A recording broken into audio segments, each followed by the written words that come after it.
for life. Good morning. It's Thursday, December 4th. The Anti-Hero broadcast is the news entertainment broadcast for veterans, first responders, and all blue-collar Americans. The show is brought to you by Human Performance. Go to hb-trt.com. Use promo code HERO. Save 20% every single month on your testosterone, peptides, GLP-2s, anything you need for your men's health and fitness journey. hp-trt.com has it for you. Save 20% every single month. Get jacked like Mike. Get on the TRT. It's totally worth it. He's even wearing a tank top. Ghostbed. Ghostbed.com/antihero. Save 10% on their already ridiculously low prices. Everything from pillows to mattress toppers to cooling patented technology sheets. And of course, their mattresses, 60,000 plus 5-star rating and reviews. Handcrafted and made in the USA and Canada. 20 plus year warranty, 2 times the industry standard, free shipping and returns on mattresses. Most products ship within 24 hours. In-house customer support and sleep experts in Plantation, Florida, just down the road from us. Go to ghostbed.com/antihero. Save 10%. And Elevated Silence. Go to elevatedsilence.com. Use promo code antihero15. Save 15% off your cans. Cans for everything from 300 Norma to 22 short, all coated with a secret sauce that allows for no carbon buildup on the inside of each suppressor. Exception is the 22 can because they are inherently dirty. All mounting options available to suit your desires. Very little blowback on the Dura HD556 while still maintaining ultimate noise reduction. We also have our new 30 cal line coming out in just the next couple months with the 3D printed titanium. We just want to make the world a quieter place. Go to elevatedsilence.com. Use promo code ANTIHERO15. Save 15% off your cans. How's y'all's week? Wonderful. Been a good week. Yeah. It has been a good week. Jimmy's got a haircut. Put it on Jimmy. He cut his Jimmy, hair. no longer. What did you do that for? Rest in peace, mullet. I thought if you were going to cut it, you were going to go full mullet for a little bit. No. Everybody goes full mullet just for a week, just to say they did it. No. Actually, my wife was like looking at me and she's like, I can tell you're not happy about this. You've been doing it for me. And she was like, hey, just go back to what you were wearing in the Army. Go medium fade, no skin, a little bit long on the top. And I think that would have been too long in the Army. This is way too long. Yeah, no, this is what I was wearing when I was a contractor. Okay. And so my kids, like, they looked back at old pictures and they're like, this is the one where you look the best, Dad. And so, okay, cool. That's what I did. So gone are the days of the Dale mullet, and now we're getting rid of the Dale stash. We're all grown up now. Yeah, I'm going back up, I guess. Well, we're at the end of the year where everybody is getting given their watch hours of their favorite podcast, and it's extremely humbling to see people post the stories that they've watched they listened to thousands and thousands and thousands of hours of our show. And I talk a lot of shit. I play the bad guy all the time. I say I don't give a fuck about anybody. Obviously, we know this is entertainment, and I'm so appreciative, and I have no words for that. And to put the amount of time, effort, energy, and money that we put into this, there were days when no one was listening. There's been ups, there's been downs, there's been a lot associated with this white skeleton next to me. And the fact that people are proud to post that stuff is like, I don't have words for it. And we're just extremely, extremely grateful. Yeah. We went through some times, and here we are. I think things are going very well. I think things are going in a good direction. A lot of support. Go ahead. I forgot to tell you, I got served on Tuesday. Oh, yeah. Oh. The dude came to the door, and Mike has not been sued. That's coming. Liz, that's all she addresses me now. If she leaves a comment on any of my posts, she's like, hey, Mike who hasn't been sued. And then she starts out the sentence with that. So he got served under the old haircut, though. Yeah, I did. That's why he cut his hair. He was trying to fucking, he was on the run. The guy said, he came to the door, man, and he was like, do you know what this is about? And I'm like, yeah, I'm pretty sure. He's like, I read part of it and then I just stopped. I want no part of this, dude. Don't tell me anything about it. You're now a witness. Get in the trunk. I got served at the studio for Anti-Hero, and then about a week ago, maybe less than a week ago, I got served at my house. And the dude, obviously, there was a strange man at the door. Everybody's like, "What the fuck?" It's 2025. Brings me Chipotle from Yeah. DoorDash. How I get served. And so he goes, "I'm assuming you know what this is about." I go, "Yeah, dude, I know." And he goes, "Listen to the show. This is bullshit. Sign here." Yeah, I swear to God that happened. It's probably on my ring cam. It is. So, just address some of the super chats real quick.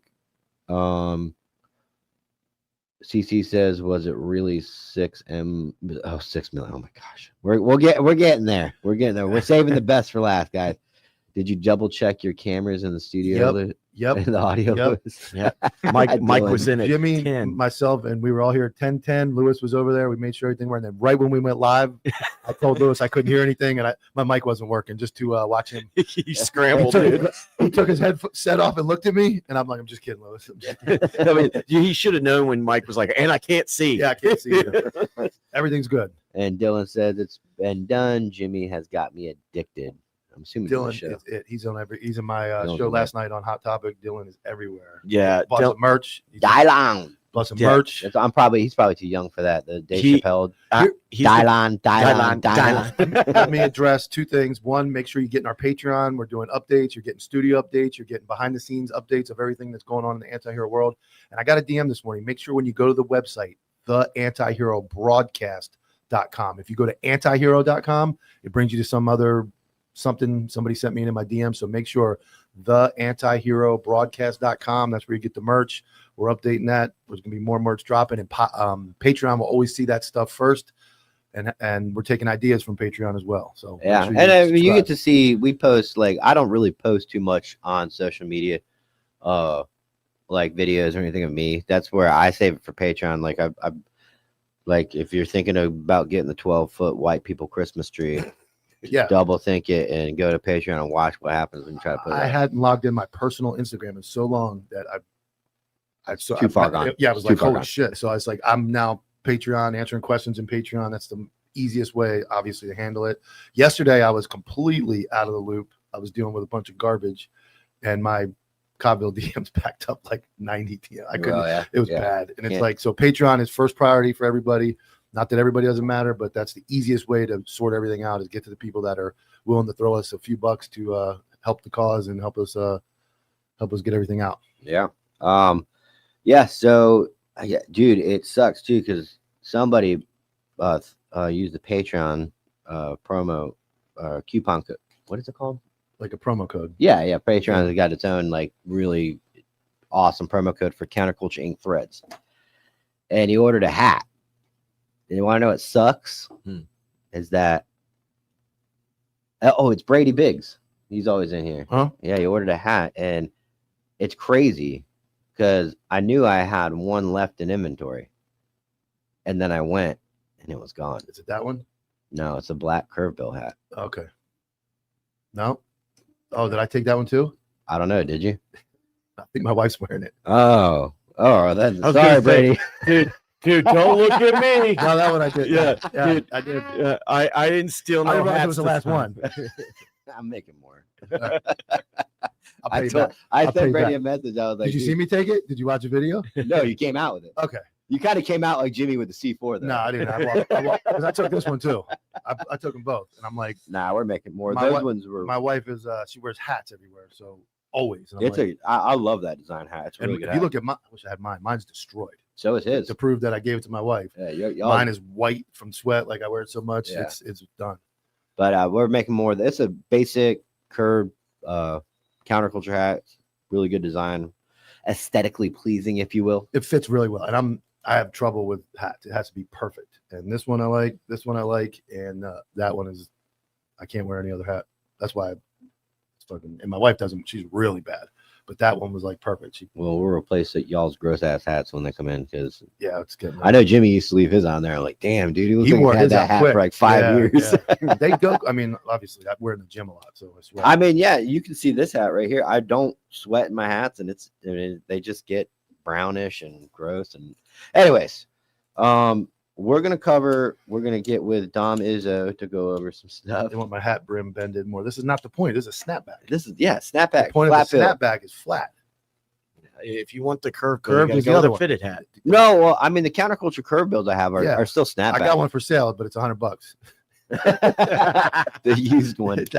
No, the new one. The fairly new.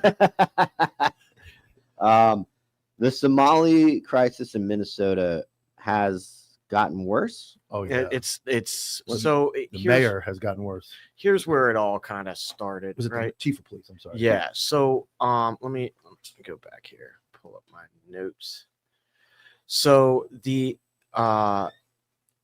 Somalis got into a little bit of a problem because they decided to steal like I think it was $1 billion with a B, a number. I got to go look at my notes, and in welfare fraud. And so once the DC shooting happened and the fraud thing came out at about the same time, we're trying to figure out if Ilhan Omar knew what she knew, because it seems like you're a lawmaker in that same area and it's your people group, the Somali immigrants. Maybe you knew something. Yeah. So the Trump administration basically said, hey, we're coming for you. And they are right now, as we speak, kicking down doors. But I saw the chief of Minneapolis police said, call 911 to report where ICE is, and our officers will stop them, essentially is what he was saying. Like they're going to try to run. Yes. It was all over the news. He was right on the news. I saw somebody make a clown turn him into a clown. Yeah. Okay. That's what that was. It might have been CC. I don't know. Somebody did it. But yeah, you got the chief of the police department basically actively saying we're not going to enforce, or we're going to deflect, or we're going to get involved in helping you. Call 911 if you see ICE. How can you, as a Leo, what are you going to do? I mean, my episode yesterday on Cobbville was called "The Elevator of Accountability Only Goes Down," and it's the same thing. Nobody goes up, and gets those people, and until chiefs, congressmen, sheriffs start getting arrested, and I think that's a big thing Dom always says is like, until we start arresting these people that seem untouchable or act untouchable, it's going to continue. That statement alone should be terrorist. That's terrorism. You're putting officers in danger. Correct. That is in a predicament. Yeah, I mean, like, what are you going to do to stop this guy?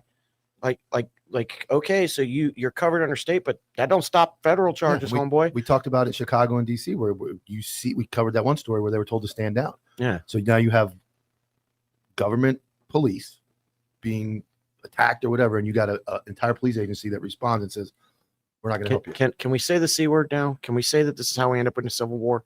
Yeah. This is how you do it right here. It is. And I mean, the poor officer, I mean, I'm sure there are cops that are up there that watch this show or watch shows like it that are like, I want no part of this, none whatsoever. And they are in a trick fuck trying to figure this out. But and it goes back to, do you basically take unconstitutional orders or not? That's really what it is. You have the president of the United States saying, these guys are my immigration department, they're going to enforce the federal law, and you have police going, we're not going to help. Okay, well, that should be criminal. That should be terrorism. That's domestic terrorism. You're acting as an agent against the government at that point. Yeah. Are they Somali cops? There are several. Sure. Yeah. There are several Somali cops. I mean, there's a part of me that's okay with that, because I do believe that local police should be a direct representation of the area, much like but at the same time, they have to, it's like Mike always says, you have to enforce the U.S. Constitution. You have to enforce law. The law that was made by the Congress and signed by the president. Well, and here's my thing is, what those local agencies love the federal government when the DEA brings all their OSADEF money in to run cases and pay overtime and pay for helicopter fuel or get cool gear for your SWAT guys. Homeland Security pays for the grants. Stone Garden grant. Stone Garden grant's like $3 billion that goes to local agencies, pays for fuel, overtime, helicopter, gas, all that stuff. They love that. Yeah. But then when the feds come in and say, hey, we're gonna actually enforce the law over here. This little document we have that says you can't come in here illegally. We're gonna we can't do that. But give us money. You know, that's it. You know, I saw something very similar to this overseas. Not going to say where. where we were giving out micro grants to people, and they were like, "Oh yeah, great, these micro grants are great," and we're like, "Hey, could you help us find the guys that are putting bombs on the road?" Oh no. Yeah. Oh, people. Yeah, same thing. They want money for sure. But I mean, dude, it's such a because it's so dependent on what we're talking about. Because right now, I'm like, I almost said it. When the feds come in and say you need to do fucking police work, you need to fucking listen and do police work. And then on the 10 minutes, fast forward this, we'll probably be shitting on the feds saying don't make us into fucking government bots. So that's where you have to walk the line. I don't think we will. There's a difference between gun grabbing, Second Amendment, violating the Second Amendment, and all that. That's one side of it, of the ATF and all that. We can argue that all day, but in this case, you just saw what happened in DC, and you saw people getting murdered. And that is a very small scale compared to what could potentially happen and what those radical people are capable of. When does it change? When there's 3,000 people dead, another 3,000 people dead, with the 5,000? What is the number now where America gets back to September 12th, 2001, and says, we're all a country, we have to stop this from happening? I don't know. I mean, 2 Guardsmen didn't seem to do it. I mean, so I to Tyler's point too, and like, hey, we're going to be saying, hey, follow the federal government, but also don't turn us into bots. Well, what's the litmus test for that? It's what's in the U.S. Constitution. I agree. I mean, I feel like the only way police work is police work because it's enforcing social contract theory, and you are not a government bot. Although the government pays you, it's just like how they pay the trashmen. Mm-hmm. You have a right to have your trash taken from your house. So the government pays for them. So therefore, it's the whole thing is wild.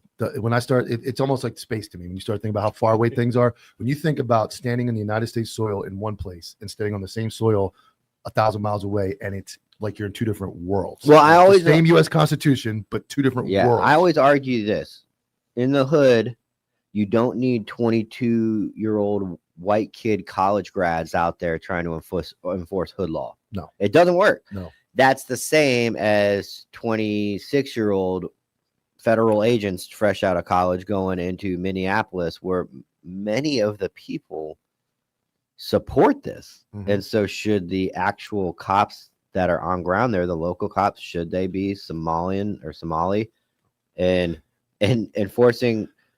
Well, I mean, here's my first question.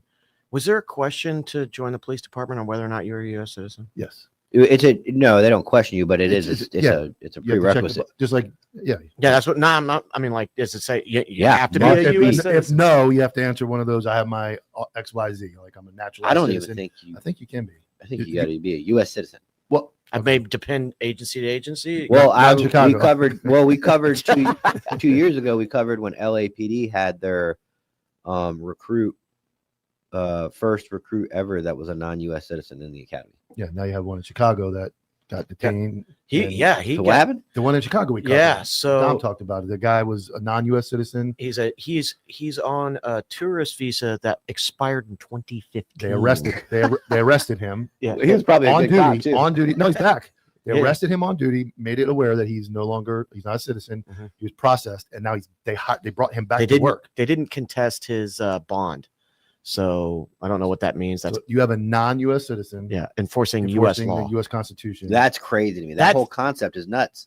Like, you haven't even proven that you know the U.S. Constitution through basic knowledge of taking a test to get your citizenship. Do you watch Drewski? No, the comedian. Yeah, do you ever watch the ones about when he brings the people about that are aliens and he brings them in to, like, ask them questions? They're like, they ask him questions. These guys can't even get close, man. Like, simple questions, like, who was the first president of the United States? He's like, I don't know, Colonel Sanders. Like, they have no idea about anything to do with anything about America. I don't give a piss about nothing but the tide, baby. It's so good. And it's like, I don't know. CC says Somali police chief, Somali sheriff clown emoji. Yeah. Are they all Somali? No, there's white male. It'd be better if they were Somali. I mean, at least we can understand. There's a white male standing up there saying, "Do not help the federal government." I mean, let's just go ahead and talk about this for a second. There are 83,000 Somali immigrants in the Twin Cities that we can count. And I have seen a small movie. unknown movie called Black Hawk Down about how dangerous Somalia is. And then later on in my life, I actually went to that fucking place. I wouldn't be surprised if that guy was like, dude, 83,000. You've been to Somalia? Oh, yeah. I didn't tell you that. I don't think so. I thought I said that last week. Does that count? when did you go to Somalia? I was a contractor for U.S. Department of State. Oh, that's you went to. Okay. We went there to assess whether or not we could have a consulate, and we said no. Not unless you want to put a battalion of Marines here and you want another Beirut. It was fucking nuts. It was the worst place I've ever seen in my life. Wow. Why Minnesota, do you think? Probably they came from Canada? You think? No, I think that it was just that Minnesota's blue as fuck, not because of cold. And they gave him some like, hey, come here, we'll give you SNAP benefits and housing and shit. Yeah. And CC says, and they gave him back pay. Yeah, they did. Who? They did. Oh, the cop. Yeah. Oh, yeah. They back paid him. All right. Anything else about Somalia? I mean, we've pretty much covered it. I mean, they're cracking skulls right now. So, all right. In our segment, Cop Talk Live with Dominic Izzo. Let's bring him on. You sure you want to bring me on, or is this going to cause some more controversy? No. I don't mind the death threats I get after you're on every day. Hey, I just want to say everything I'm about to say is going to be completely taken out of context. So let's do it. So I don't know if you've seen this story break yet, Dom. I want you to watch this cold. Did you see the shooting in Jacksonville that just got released yesterday? No. Okay. Lewis, can you roll that body cam? I want nobody to understand. I want you to watch this first. Out of context? Out of context. Okay. This is what transpired. This is one second. This is a body cam video, crashed vehicle that was pitted for being stolen. Okay. Go ahead.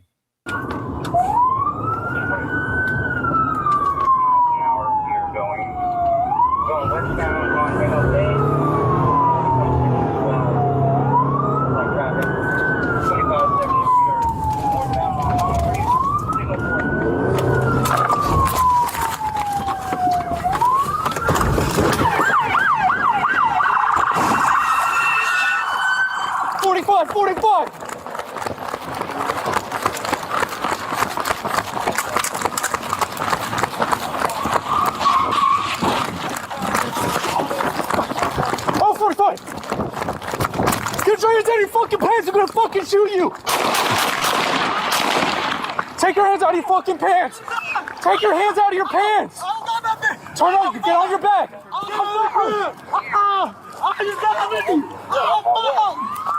Alright, hey. Go for a handcuff. Don't you fucking move! Don't you fucking move!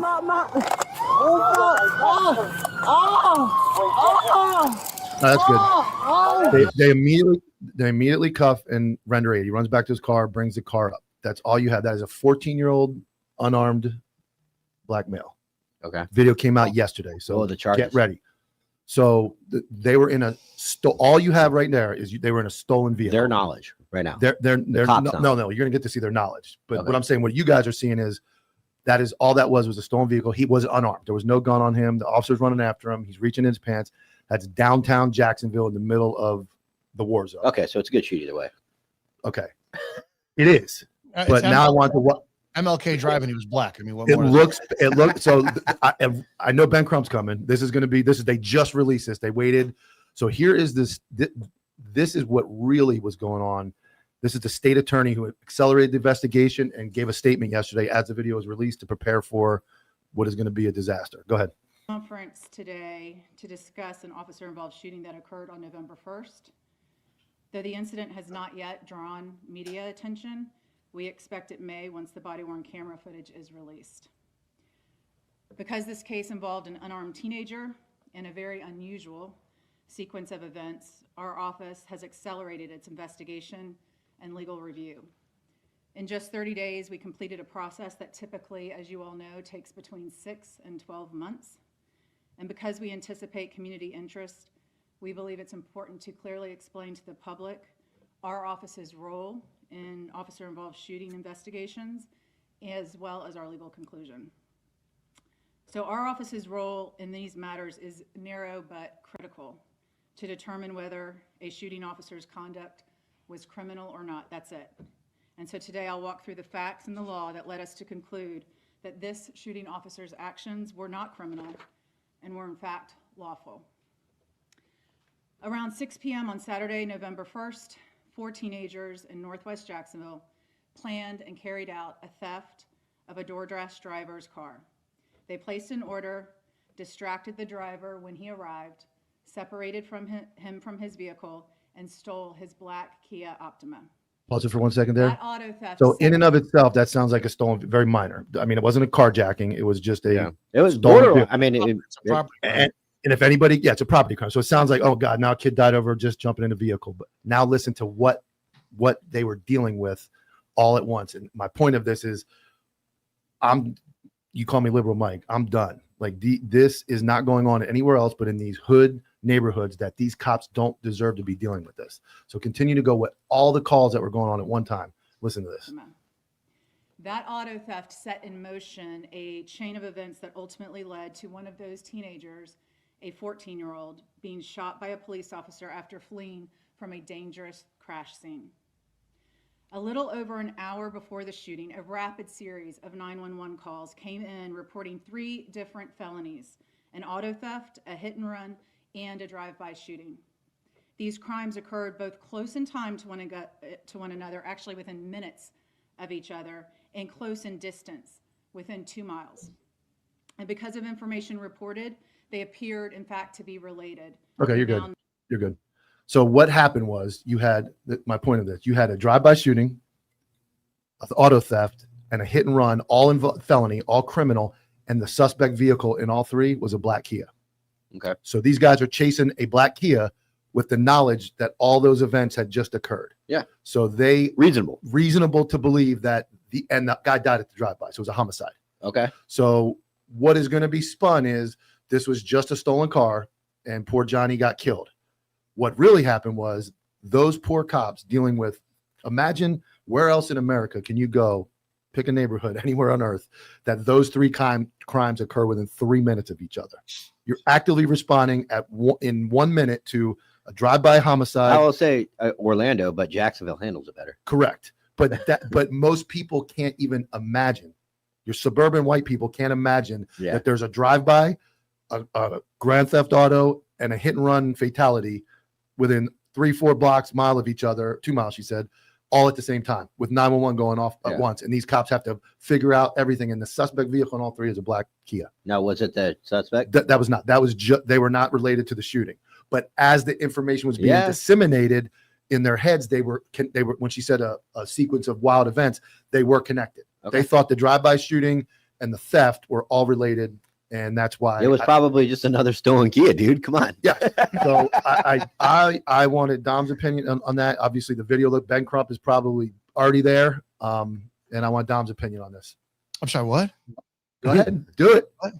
I think that it's here's I will be, for those who are going to get pissed off over this, I think this is where the standard of hiring process is going to be really under suspect, because all of those things in themselves, where you're giving all these cops now more leeway to use force under what if, right? And you're seeing it increase. So you have 2 unarmed guys were shot by Aurora, Colorado police in this last year.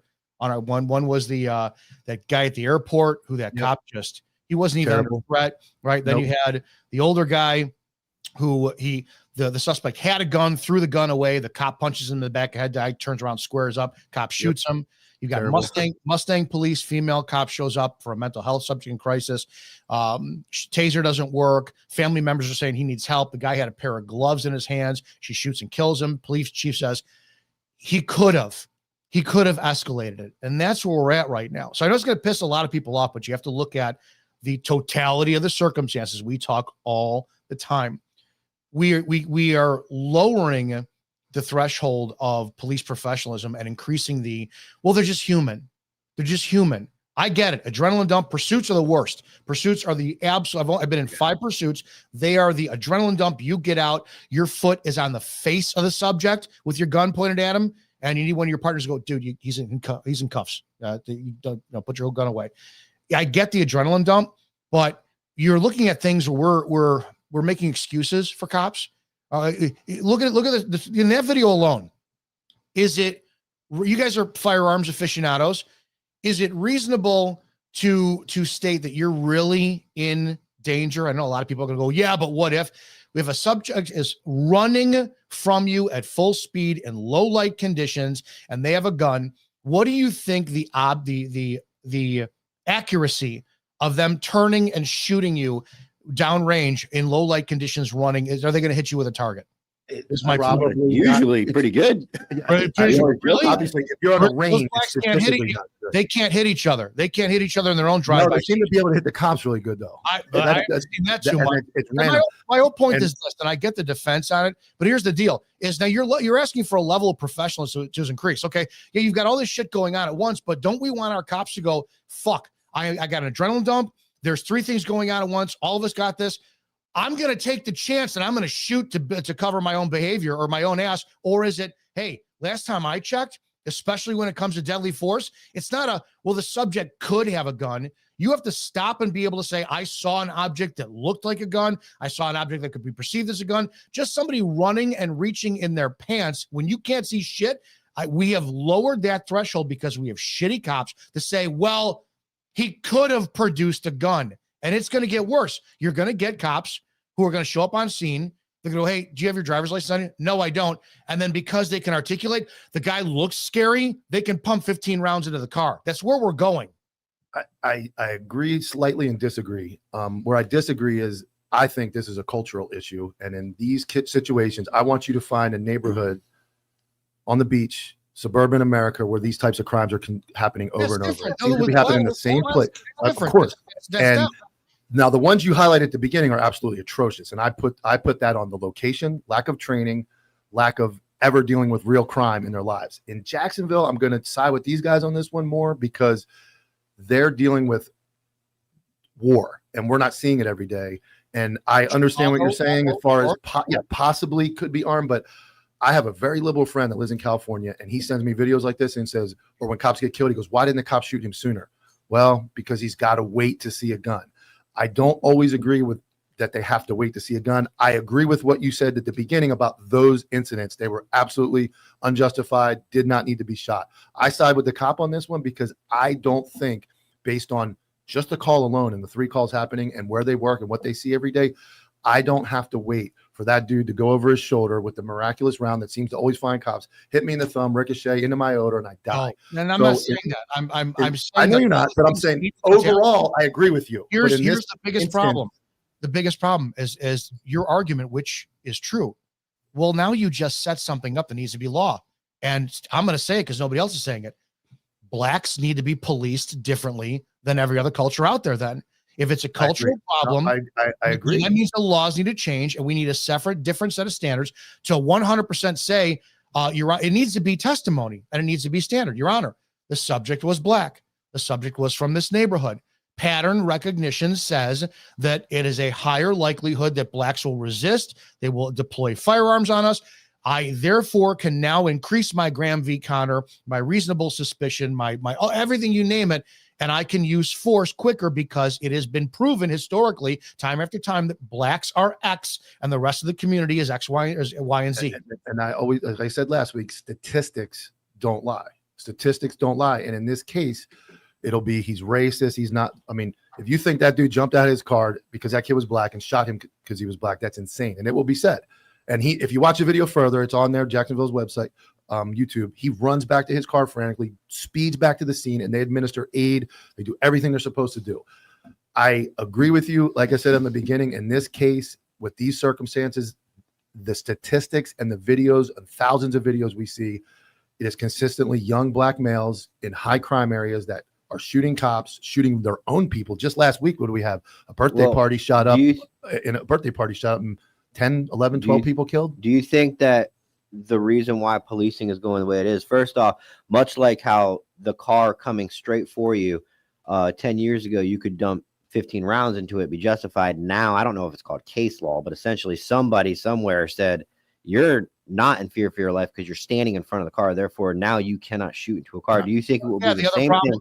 The other problem with that is now you got a 2,000-pound or a 2-ton impact weapon that has no control of a driver, and it's going to be plowing into somebody else. So there's a lot of issues with that. Well, Do you think that they're going to use the same argument in the sense that when you chase someone on foot, you are now putting yourself in that danger zone? They do that in Chicago. They don't allow foot chases anymore. Yeah, the reason they stopped doing in my state vehicle pursuit policies was that the fact is it is the officer triggering now the fight or flight in the driver. So if the driver goes off and crashes and kills a family of 5 because they were trying to flee or elude an arrest, well, it's the officer who had the overhead lights and sirens on. And that's what they're arguing in this. Again, you can make it fit that shooting. To be honest, there's nothing lawfully unjust about it. If the cops had the rest of that information, if it was just as is, stolen vehicle, and they didn't have any knowledge of a firearm and he's just running and he shoots him from behind, well, dude, you can't. I agree. No, I agree. That's why I set it up first with the video and then the statement from the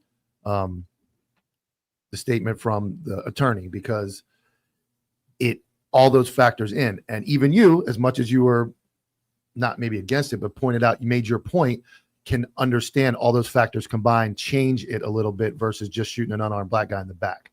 The Ben Crumps and all that they will not address that. The family probably won't address that. They're just going to say he's a young black kid who got shot by a white cop because he's racist. And that is not what happened. And you're right about training. You're right about professionalism. All those things are right, but we have to hold these case by case. In this case, I believe that cop was 100% justified based on the information he had. He doesn't need to see a gun first or be shot if his intentions were in fact that. Now, if he made it up and the guy's not reaching, you'll never see it. You'll never see it because the body is too the radio traffic. If they've got radio traffic from 3 different places, black vehicle is fleeing the scene and they've got all the information, that's fine. Over in the chat, you've got Aqua Pong saying, Dominic, you don't have to take in consideration whether the guy can shoot accurately. That's not what I'm saying. I'm saying is it's going to become that way. You're going to push all of these. I was in fear for my safety is the standard for cops that are going to be using force, deadly force, especially.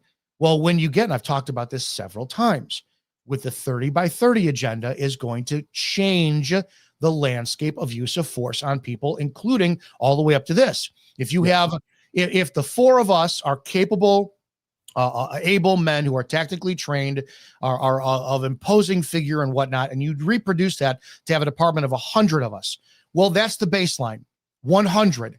And that means that reasonable articulation and objectively reasonable, as by Graham v. Connor, is associated across the board, that 75% of us agree that the Aurora, Colorado shootings, they're not justified at all. Unarmed subjects, cops should have been able to go hands-on. When you start to put in inferior police because their hiring process is insane, or 30 by 30, literally 30. If you make 30% of the police force women, well, now you just changed it to 100 men who are like us to 70. You are now opening the door, decreasing the average and lowering the threshold, where now you have a shift. Oh, it's our all female shift of 5 women on.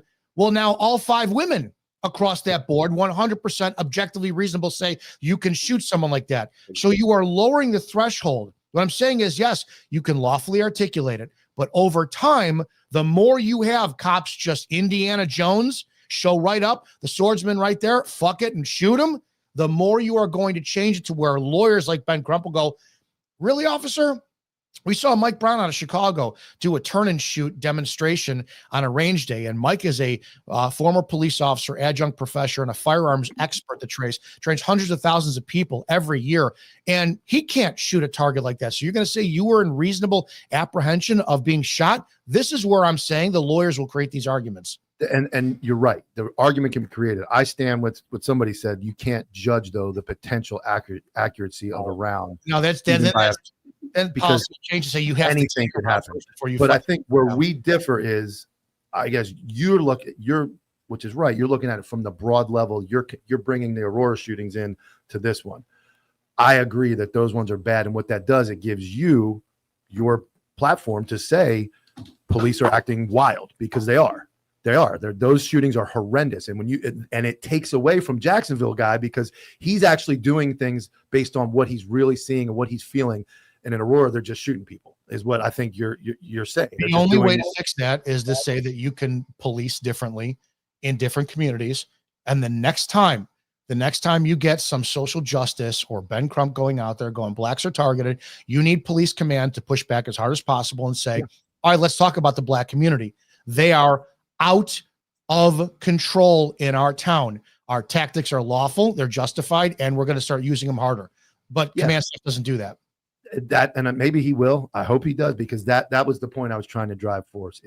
You can't just say they're all the same, because I hate to say this, but we've been talking about it. We've had a black male stab a woman on a train, a white woman. We've had set a person on fire, and then I can't find. I'm sure they're out there. Please send it to me. I don't see very many, if any, videos of 4 white males in a stolen Kia in the middle of the hood jumping out. I can't find it. I can't find a shooting at a. I can't find a shooting at a Dairy Queen where there's 150 white people partying for a birthday and 3 juveniles end up dead, and there's a mass shooting with an AK-47. Now, do white people do the mass shootings at schools? Yes, it's primarily white males. Well, yeah, transgender as well, but primarily those. So when we as a white male, I can say white men tend to go into schools or try to assassinate presidents and all that stuff. Like it is. But will the police leaders go, hey, your neighborhood, the black neighborhood, is out of control with these type of crimes, and I expected the police to prepare to shoot somebody at a higher level than if it wasn't in the hood. That's what I'm getting. I have a solution. I've had a solution for 20 years, and it's simply like in Chicago, we've got different neighborhoods. You've got the ones that are far more violent. If we have Oak Park, Illinois, which is a suburb, and it borders Austin, and Austin is the furthest west neighborhood in Chicago before you get into the suburbs. And in Oak Park, you're talking rich white people. Average home is like $600,000-$700,000, and you go over 1 block, and it's a fucking war zone. I've said this for years. You need to take every fire, every EMS, everyone, and remove them out of those neighborhoods and put them in the neighborhoods where people are actually compliant and behaving and functioning well into society, and tell the black neighborhoods that are out of control, when you learn how to function properly in a society, you will get your taxpayer funded EMS, fire, and medical back. Until then, we're walling you off. It's going to be a quarantine zone. No one in or fucking out. You stay where you're at. And then when you learn how to function properly, you'll get your services back. Yep, I agree. Yes, you need to start. Here's the problem. The biggest problem is I could see it from legal point of view, all this shit. And it's the number one reason why, like Chicago PD, they take like these North Siders or whoever else, these white kids who go into the academy, and they're all amped up all the time. Right? We see videos like this nonstop on social media. The white kid has no contact with blacks ever in their career, and then all of a sudden they pump them into the shit neighborhoods in Chicago, and you're brainwashed to believe that every black is an animal in Chicago. If that's the case, then why are we setting the cops up for failure by interacting with a culture that can't interact back properly? You're setting the police. Stop it. You need to remove police services from these violent black communities, because the only ones who suffer are the cops, as far as I'm concerned. Yep. All right, Dom, we appreciate you coming on. I would like you to dive back into that one, if you don't mind. It's Jacksonville SO. They just released it yesterday on YouTube. The chief and the professional standards captains on there. They break it down, the whole thing. That was just a smidget. And then there's the state attorney from Jacksonville. Also, I think that's one that's right up your alley that you usually would dive into pretty good as far as how that went down. Yeah. There you have it, gents. Make sure you catch Dominic Izzo, Cop Talk Live, Fridays at 7. Yeah, 7 Central, 8 Eastern, 6 Mountain, and 5 Pacific. Friday nights. Good times. All right, cool, guys. And then appreciate it, Dom. Thanks, Dom. It's your God-given right. Don't arbitrarily just shoot a cop, because then you'll get the crybabies thinking I said so. Thanks, Dom. Take care. Later, man. All right. Do we have video issues again? We did. Now we're back. And so I'm troubleshooting it. Well, I that's what I was doing over here. It's the same thing. The video for everybody else is good, and ours is bad. Yeah, so that's a compression issue now. It's not a upload download speed. Now we're dealing with settings and auto settings and algorithms. It doesn't happen in Streamlabs, right? No, it only happened in here. Yeah. What? Probably this does it look okay now? Yeah, it looks fine now. So basically, what's happening is Jimmy's like, basically, I fixed it. no, hey, man. I mean, I did do this shit for a living once. When we bring other guests in, that's when we're having issues. Okay. All right. So now we've got a compression issue because the videos, it's basically compressing us through that computer, through that thing right there. So we need to make sure that the settings are static. And one comment: the racism was real on this one. I love that comment because that's exactly what people are going to say. Statistics show all that this happens. It is what it is, man. We're about to get real statistically here later, so stick around. Yeah, but it's like a stupid comment like that. It's just racism. Let them, dude. Yeah, but no, here's the thing: it devalues real racism. It There does. are racist. I fucking guarantee you pieces of shit. that dude is white. Yeah, there are real racist people. I've dealt with them. I worked with the one that still works at the sheriff's office. He's a terrible person. He just fired a black female for absolutely nothing. I covered it yesterday. There are racist people that should be fucking dealt with that are pieces of garbage. Has nothing to do with racism. This has to do with statistics. And when we fix the problem, maybe we can see the statistics change. But right now, you can't argue it. Maybe he wasn't. He said, "I am white." LOL. So maybe was he being facetious? I don't know, but it's like that type of. You want to be funny, that's fine. But that's the stuff. Like it just. I noticed when you're fucking heated, you go like this. I know, because I want to go You fucking crazy. stretch your arm because it devalues it. It's just like crying wolf when the cop, they're treating me bad and they're really not, or the woman that claims I'm being harassed and she's really not. It devalues the real racism that we should be dealing with. That happens. Here's the thing: the racist part about this is the generations of liberal Democratic parties keeping one race fucking on food stamps in fucking housing developments in Section 8, making them feel like this is life. That's the real that type of government needs these people to be like that. it's almost like we need a lower class, like a class of serfs. You know, it's just I don't know history. I'm trying to dance around the S word. Serfs? Yeah, no, the other one, the one we had a civil war about. Oh, Smurfs? No. Come on, man. The American Civil War. Slaves? Yes. You don't have to dance around. It's historic. Yeah. I'm telling you right now, you think that what we're going to get into in the second half of the show isn't going to fucking ruffle some feathers? I mean, true, fair enough. I mean, it just like what Dom said, I worked the hood. I worked the hood my whole career and never had a problem. Never. I say it all the time. I put myself after 23 years on the internet.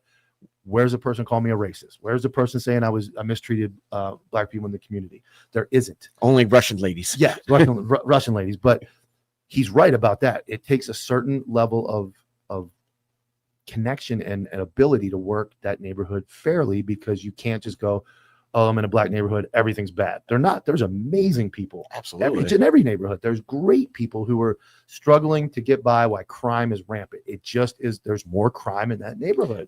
It's that simple. I don't know why we dance around it. It seems like we're getting to the point of kind of over it, talking about it. Like, yeah. It's not racism. It's facts. And it has nothing to do with liking, disliking, wanting to oppress a race. It has to do with statistics and what is seen on Instagram. We scroll all day, we all see it, but we won't say anything about it. And it's every reel. Let's bring something. Well, it's awful. Bring the mood down even more. Beautiful. Our charity of the week.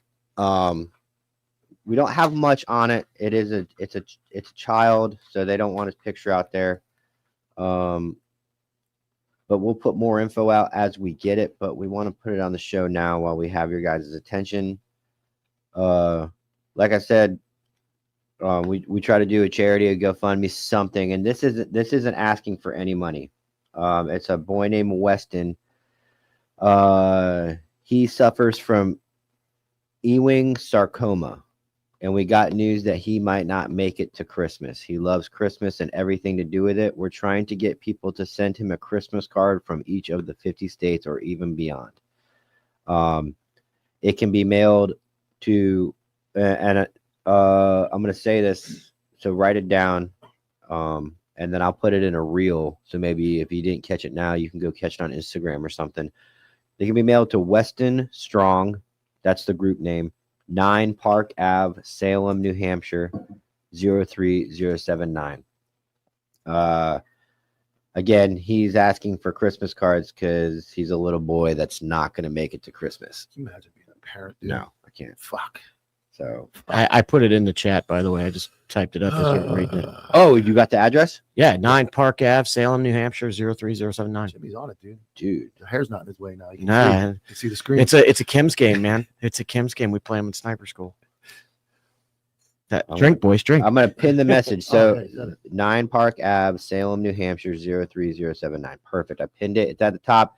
If you can, $5 for a card, what, 70 cents, 60 cents for a send this stamp? kid. This kid is gonna he's gonna read your Christmas card. Probably one of the last things. Video's he's jacked again. Here we Yeah. go.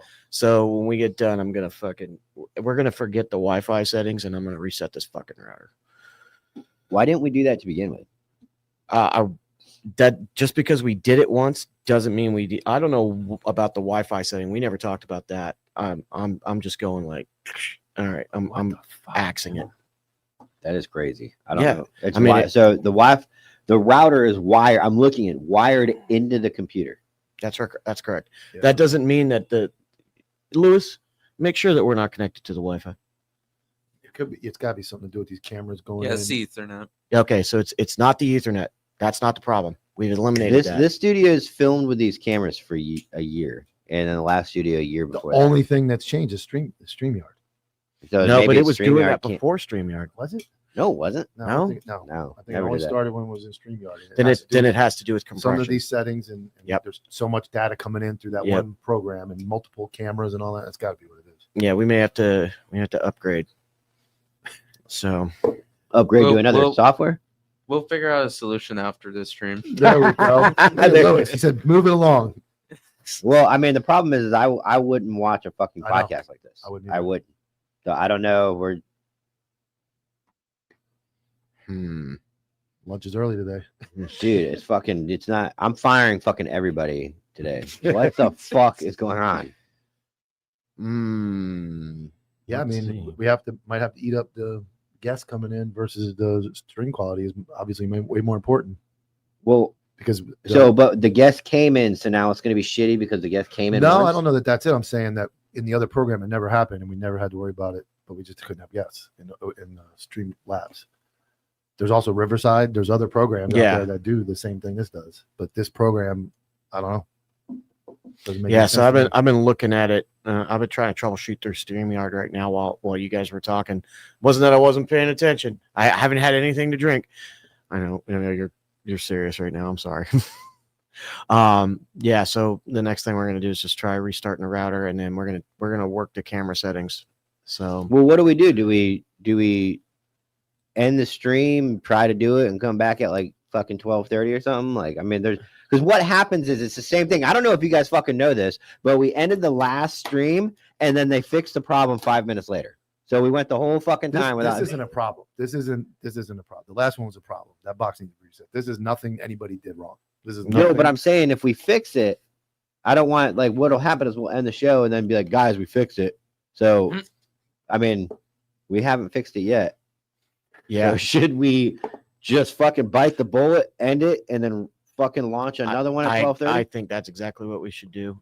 That would be my recommendation, because at least then we can, once it's a week, it's like trying to fucking fix the plane while it's flying. It's very difficult to do. Turn it off. Let's fucking reconvene. We went 2 solid fucking weeks without any issues, and now we're back to this shit again. Yeah. So we gotta figure out what's going on with the settings over there, and we gotta make sure that the camera settings are up to 1080p and 12. Well, what's y'all's vote? Do you want to just fucking knock this out in shitty quality and then start fixing cameras? Because what'll happen is if we start getting into like camera settings and figuring all this stuff out, it'll be fucking 3 p.m. before we're like, oh yeah, we didn't finish our episode. So if it's something that we can fix right now, or we just risk turning it on and turning it off. I think that's what we should do. I think we should give it a shot. My biggest issue is that when this becomes an issue, yeah, it does look like bitrate. We lose a lot of content in other places. So Yeah, I can't make exactly. So we've got to try and, at least reset the router, come back on. While I'm resetting the router, Lewis can freaking check the camera settings through StreamYard and make sure that the compression rate is set Does to where he know how to do that? I mean, I could send him the thing to do it. So All right. All right. All right, everybody. We are going to end. We will have the new link up. Our goal is 12:30. Be back on with part 2 of this episode.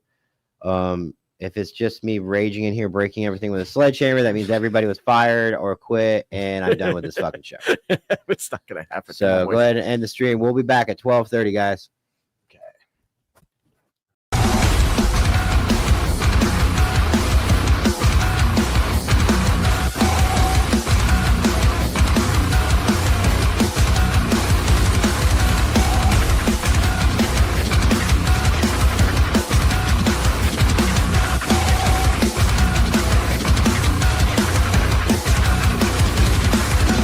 JV team for life.